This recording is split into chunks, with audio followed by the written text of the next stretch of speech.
host, Alex, and today we're going to be flipping through a story talking about an anti free market bill that is going to be on the floor of the United States Congress here soon enough. It's a House resolution first.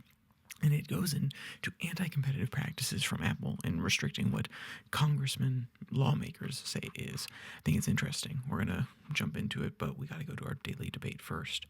Should Apple, Samsung, Google, should any individual hardware software maker be able to have their own dedicated app store that allows people to access their outside application from the operating system of those makers? So Google, should they be allowed and should they be forced? Those are two different questions. Should they be allowed to be restrictive or should they be forced to be open? I want to know your opinion. It was a little bit convoluted, but it'll make a little bit more sense as we get into the article. The headline reads, quote, "Why the App Store Freedom Act Undercuts Innovation." And this headline comes from National Review. Now, if we're to be really, really fair, I don't actually think the author has an amazing point here. I don't think that the angle is innovation. I think the angle needs to be right to their property. That's that simple. But that is a less stimulating argument. For most people say, oh, innovation. Oh, yeah, I want innovation. We want to move forward. We want more productivity. We want more money. And that's the way to frame it rather than a stand on actually defending somebody else's right to do something with what they create. I think that is the more justifiable, principled reason. I understand why the author went with the framing that he did, though. So we're going to get into his first quote. Quote, "In an era frequently defined by legislative overreach, the App Store Freedom Act stands out as a prime example of the misguided neo-Brandianism antitrust thinking that has gained traction across the political spectrum with fans of big government on both left and right." I think he's 100% fair there, and that's why I wanted to open with it. But let's get into the juice. Quote, "At its core, the bill seeks to dictate how private companies operate their platform. A, quote, covered company, defined as one controlling an operating system and an app store with more than 100 million users, would be required to allow third-party app stores as defaults." Let's pause. So Apple has this competitor out there called Google, and are they inherently implying that they have to have a Google Play Store where Google can format their apps to work on Apple? There's actually another third-party app out there called SetApp where you can purchase apps. You pay a subscription fee to SetApp, and then you can actually download apps from there. Very often on your computer is where you can get those done, and then I believe they have to technically make separate apps for the iPhone, but that's already a third-party app. Apple's already worked out an agreement with them where they can already be on the App Store. And the question is, well, what's the difference? Why is that allowed and some aren't? Well, the threshold that Apple would love to mention is one, that it's not safe. And I think that's unfair most of the time. The real reason underlying is probably because those companies that want to do it, they don't give Apple enough money. They want to route someone to an alternative payment system. They don't want to have it done through somebody's Apple account. Therefore, Apple doesn't get a slice if it's routed somewhere else.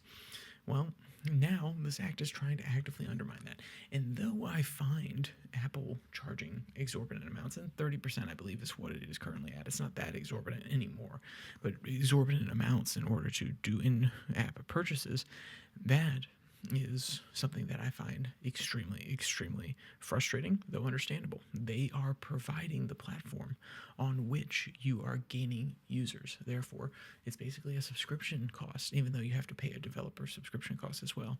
That is one time per year. But the point overall is that I'm frustrated by it, but there was a great middle ground solution. Oh, wait, hold on. Fortnite decided, hey, we're going to use our payment system that we already have in all these other places, and we're going to allow users to go to a web portal and pay there. And then Apple came down and said, no. If you're going to use our platform and your app is going to be available on our platform, you cannot push somewhere else in order to get those purchases made, because those would normally be in-app purchases, which means we're losing revenue. That is, of course, up to them. They are allowed to make that discretion. I also think it is wrong on their part. The other thing that they provide to these users is an infrastructure to use Apple Pay. And by simply doing that, you're very often going to get a large sum of money.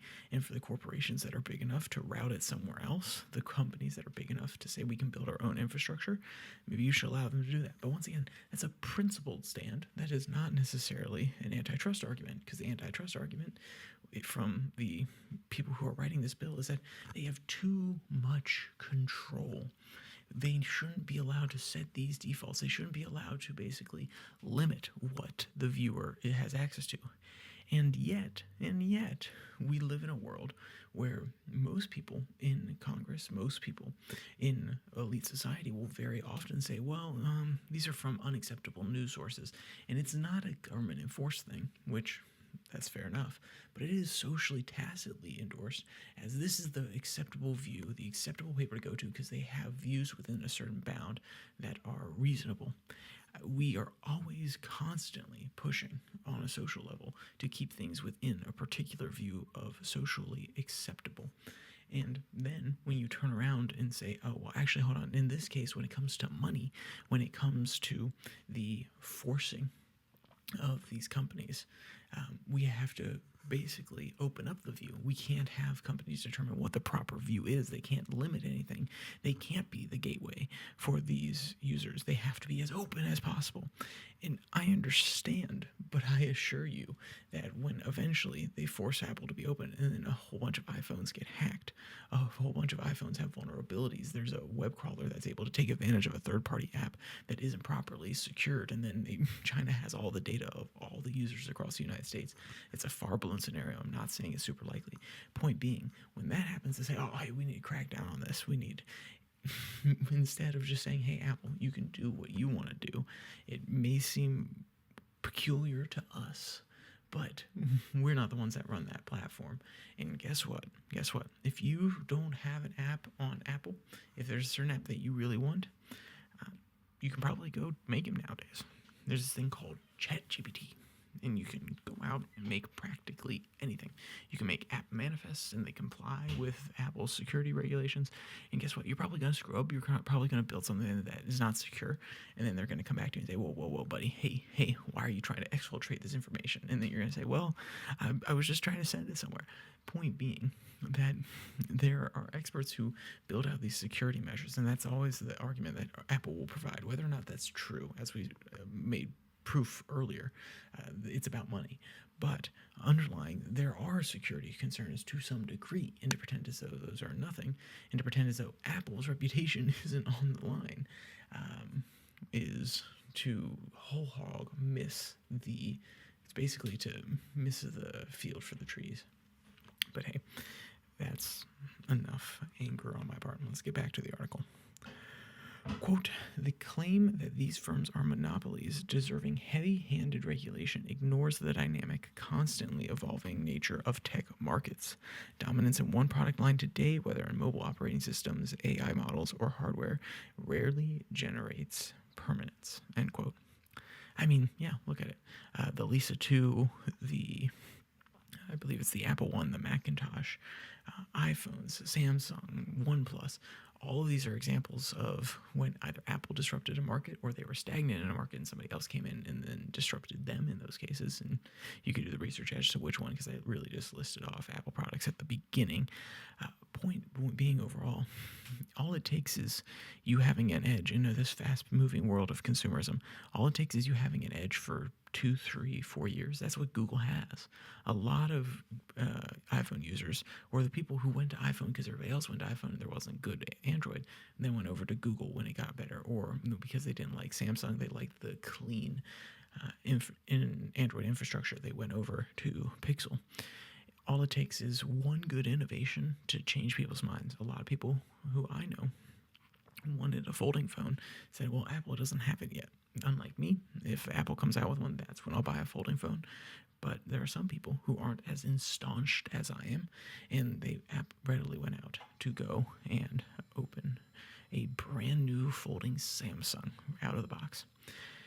Point being, in this case, there is room for everybody to have their own app store. Now, could they be a little bit less restrictive? Sure, but is government force the way to go about it? Do we trust the government to tell companies what to do and make good business decisions? Because effectively, think of it that way. The government is actively making a business decision for Apple by telling them they can or cannot do something. That's a great framing. Really sit back. If you were a business owner, every single time you see a bill or mandate come across and it affects businesses, ask yourself, if I was a business owner, is that a good move? And maybe in some cases it is. In this case, I do not think it would be. So, with all that said, if you want to check out today's article, it'll be linked in the description below that like and subscribe button. Also down there, you can find the podcast on Spotify, Pocket Cast, Podvine, as well as the Twitter handle at your DailyFlip, where I post links to these episodes on Monday, Wednesday, Friday, and then also to the 6 and 6 podcast, which comes out on Tuesday and Thursday. So, with all that said, there's only one more thing to say. Stay safe. Don't die.